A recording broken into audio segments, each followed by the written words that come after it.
Hello guys and welcome to our YouTube channel Cracking Dentistry. So in the previous videos we discussed about the gingival cyst of adult and the gingival cyst of newborn. Today we are going to continue our discussion on the developmental odontogenic cyst by talking about the lateral periodontal cyst and the botryoid odontogenic cyst. So like with the previous videos, today's discussion also will be under the same headings. So there will be an introduction, histogenesis, clinical features, radiographic features, histopathological features, differential diagnosis and treatment. Lateral periodontal cyst is an uncommon non-inflammatory developmental odontogenic cyst. Now it is believed to be derived from the cell restive setting. Many authors believe it to be the intraosseous variant of the gingival cyst of adult.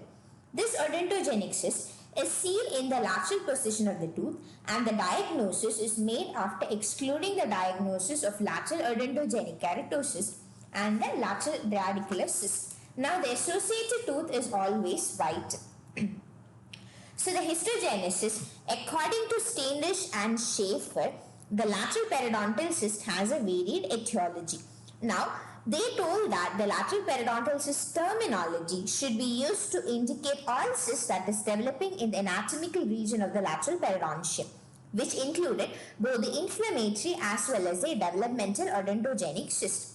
Currently, this terminology indicates that it is a developmental odontogenic cyst that is seen in the lateral position of the tooth after excluding the lateral odontogenic keratosis and lateral radicular cyst both clinically and histopathologically. No source of inflammation is actually seen in association with the origin of this particular cyst. So it is found that an inflammatory infiltrate is not a component of this particular cyst, and inflammation when present is seen at a significant distance from the lining. So this suggested that this particular cyst is purely a developmental cyst in its origin. Now, there are three sources of epithelium which is proposed for the histogenesis of this particular cyst. So the first one is the reduced enamel epithelium. So now the reduced enamel epithelium actually seen at the distance from the erupting tooth. So this is the follicular space. So when there is dilatation of this follicular space, which is more than 5 millimeters, we will make a diagnosis of a dentigerous cyst provisionally. So the author said that this particular cyst may arise by the dilatation of this follicle before the eruption of the tooth, and as the tooth erupts, this lies in the lateral aspect of the tooth. Now, the second source or the second theory is the origin from the cell restive setting, which is currently the most accepted theory. So, it is said that the cell restive setting are actually glycogen-filled clear cells. So, similar cells are again seen in the lateral periodontal cyst in both its epithelial lining as well as the characteristic epithelial plaques, which are a component of this particular cyst. So it is said that when a single cell rest remnant undergoes cystic degeneration, it gives rise to the unicystic variant, which is a lateral periodontal cyst, and when multiple adjacent epithelial remnants undergo cystic degeneration, it gives rise to the polycystic botryoid odontogenic cyst. The last but the most controversial source of origin is the cell restive malicis. So because of the position of this epithelial remnant in the periodontal ligament space or the lateral aspect of the periodontium, they said that it is a well positioned or it is convenient for a lateral periodontal cyst to arise from this and rather than from a cell restive setting. But however, evidence to support this theory is very scanty, and thereby it's not supported or accepted much. Lastly, they're saying that it may arise from a dentigerous cyst in a vertically impacted teeth, mostly from a mandibular premolar, maxillary incisor and a canine. Now, the epithelial plaques which are seen in the lateral periodontal cyst are also seen in the dentigerous cyst occasionally. So, in a dentigerous cyst, the expansion of the follicle can happen in the lateral aspect of the crown. That is your lateral dentigerous cyst. Now, as a tooth erupts, this expanded follicle or the cyst gets left behind in a lateral position, which can give rise to the lateral periodontal cyst. So this is not accepted, it's just a hypothesis.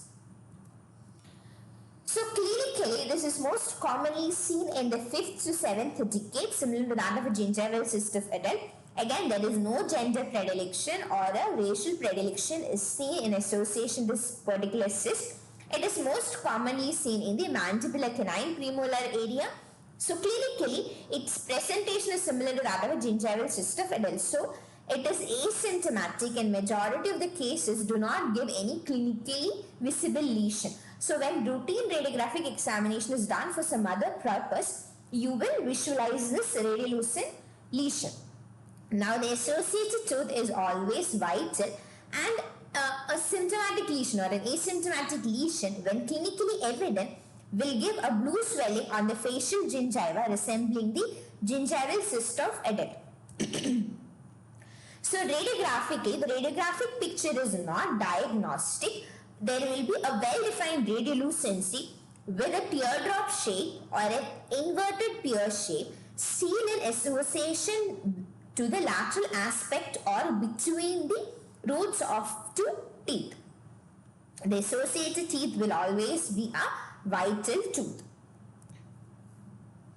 Now, histopathologically, the epithelial lining will be thin and non-keratinized stratified squamous epithelium, which is going to resemble the reduced enamel epithelium. Now, this epithelial cells may be separated by the accumulation of fluid, that is, there may be intercellular fluid accumulation giving rise to swelling of the superficial cells. Now, the nucleus of these cells are pycnotic and very small, and there may be some glycogen-rich clear cells similar to that seen with the epithelial rest of serine. Again, epithelial plaques are actually seen. So there will be nodular projection of these epithelial plaques either into the cystic cavity or deep into the connective tissue. Now, these cells in these epithelial plaques are actually directly staining fusiform basal cells. Now, this plaque can extend into the fibrous connective tissue wall or it can bulge into the lumen. Now, these epithelial plaque will actually increase in size by either the basal cell proliferation or because of the swelling or waterlogging of the superficial cell. Now, these epithelial rests are actually seen within the fibrous connective tissue walls also. So, here you can see that there is dropping off of these basal cells or these epithelial cells into the underlying connective tissue. So, how these epithelial plaques are formed? So, the epithelial lining becomes thickened by the proliferation of the basal cells. Now, as these basal cells continue their proliferation, the superficial cells will start accumulating the intercellular fluid and become waterlogged or swollen. Now, after some time, the basal cells will cease to proliferate and they protrude into the cystic cavity. So, they will convolute and start to undermine the adjacent cystic lining and they'll raise it up. So it forms like a depression kind of a thing. Now, these convolutions can give rise to daughter cysts. So these daughter cysts in this lateral periodontal cyst are believed to be the source for the formation of a botryoid odontogenic cyst. Now, these daughter cysts can further form another group of multiple cysts called as the granddaughter cyst, which is seen in the botryoid odontogenic cyst. So now the differential diagnosis include the gingival cyst of adult, the lateral odontogenic keratocyst and the lateral radicular cyst. So gingival cyst, like how we discussed in the last video, it is a purely soft tissue lesion. Hence, it cannot be visualized radiographically like with the lateral periodontal cyst and hence can be ruled out. So now with the lateral odontogenic keratocyst is highly aggressive in comparison to a lateral periodontal cyst and there will be a beautiful sclerotic margin in most of the cases. And histopathologically, the characteristic picture with a parakeratotic stratified squamous epithelium having uniform thickness and the picket fence appearance, palisading, all these things will differentiate it from the lateral periodontal cyst. Again, both the lateral periodontal cyst as well as your lateral OKC or OKC in general are derived from the cell restive cell. but still OKC is highly aggressive in comparison to the lateral periodontal cyst. This is because odontogenic keratosis is derived from a functional dental lamina or dental laminar remnants, whereas the lateral periodontal cyst is derived from a post-functional dental lamina. So the dental lamina has served its purpose and is not active as with the case of the odontogenic keratosis, thereby explaining the difference in the activity or the aggressiveness or the nature between these two lesions.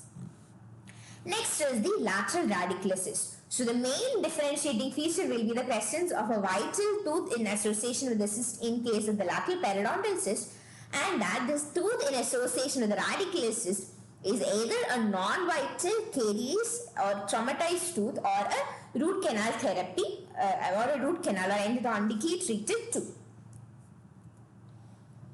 So the treatment is going to be surgical enucleation, and attempts to save the associated tooth is always done, but in some cases it's very difficult. Now, recurrence is highly unusual with this particular variant of odontogenic cyst, but however, there has been one rare case of malignant transformation to the squamous cell carcinoma, which is reported. So next, moving on to our next topic, which is the botryoid odontogenic cyst. So botryoid odontogenic cyst is a variant or is considered as a variant of a lateral periodontal cyst. So this is also seen in the lateral aspect of your tooth.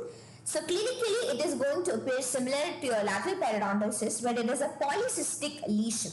So grossly, it is going to appear as a bunch of grape appearance, which is very characteristic of this particular cyst. So this cyst is shown to extend beyond the lateral aspect of the tooth in some cases, and many authors suggest that the concept of botryoid odontogenic cyst being a variant of lateral periodontal cyst should be disregarded, because in few cases it does not limit itself to the lateral aspect, but it actually overlaps the tooth also. So again, the histogenesis, the clinical features are going to be similar to that of the lateral periodontal cyst, but radiographically it is going to be a multilocular radiolucency owing to its polycystic nature. So grossly, it is going to appear as a bunch of grapes due to its polycystic nature. So histopathologically, the pattern or the layer, everything in each of these cystic cavity is going to appear similar to that of lateral periodontal cyst, but there will be multiple daughter cysts developing in a lateral periodontal cyst. So this might be a lateral periodontal cyst. This gives rise to multiple daughter cysts, giving rise to the bunch of grape appearance. Now, the smaller cysts are always oriented towards the larger cyst. Clear cells are highly unusual in this, but again, these smaller cysts are also shown to give rise to newer, smaller cyst called the granddaughter cyst, which is characteristic of this botryoid odontogenic cyst.